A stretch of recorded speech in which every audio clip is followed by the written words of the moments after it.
જો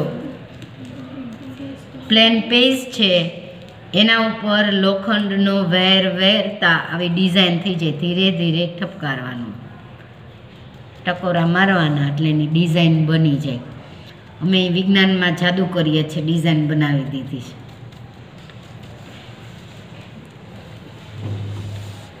ચાલો આગળનો જાદુ લાંબો બીજો હતો ને,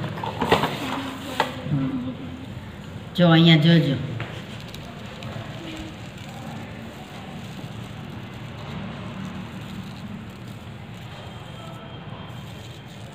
ચુંબક આમ રાખશો તો ક્યાં ચોટશે? ચુંબક આમ રાખશો તો ક્યાં ચોટશે? સફાઈ કામ કરવાનું, સફાઈ કામ. જો ધ્રુવ પાસે